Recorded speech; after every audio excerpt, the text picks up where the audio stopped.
Yo, morning.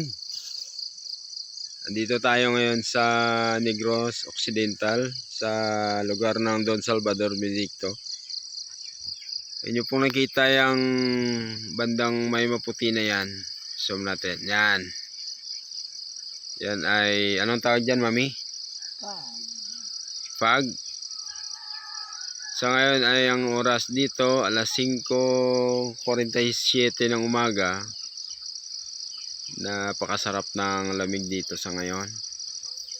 Nandito kami sa aking anak ng aking pamangkin. Dito kami natulog. Napakaganda ng tanawin dito. Yung may nakahilirang puti na yan. Yan ay tanim na sili. Kung tawagin dito sa atin dyan sa Maynila ay ano nga tawag diyan eh? Bell pepper. Ang tawag nila dito ay pidada. Ang lalaki ng mga sili niyan. Yan ay wala pang bunga, bagong tanim yan. Yan, mga ilang plat yan. 1, 2, 3, 4, 5, 6, 7, 8, 9, 10, 11, 12 bata yan, no? Yan. So, ito yung bahay ng aking pamangkin. Yan, ito yung mga kasamahan ko. So, ang bahay nito, yung lugar na ito ay napaligiran ng mga bundok. Yun, papaligiran natin. Yan, bundok yan. So, nasa harapan nitong bahay ng aking pamangkin ay may mga tanim siyang, kanina ay bell pepper. Ito naman ay kalabasa. No? Kalabasa na mamulaklak na. Lawak ng kalabasa. No? Yan, kalabasa po yan. Wala ka pang nakita ang ano dyan, mami, ng bunga. Yan, napakalawak ng kalabasa. No? Opo. Yan, bundok yan dun. Yun, mga nyog.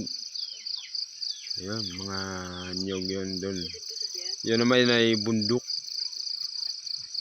No? Bundok. Yan, si Mrs. Nagmamasid. Iyon. Ikot tayo ulit. Yan. Mamaya pupunta kami doon sa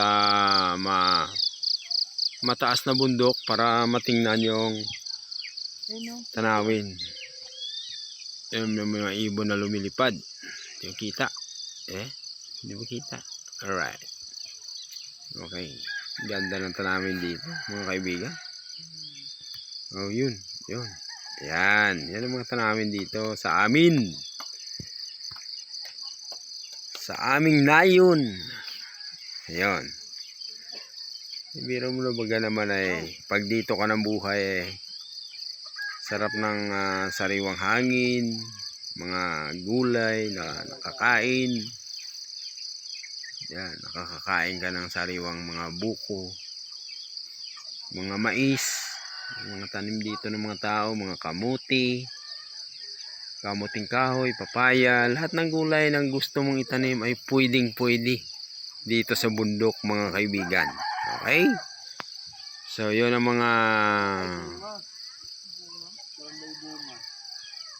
mga tanawin dito.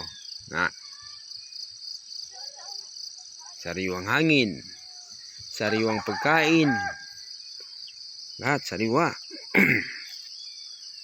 Yung kalabasa, ano pa ang project ng mga pamangkin ko rito?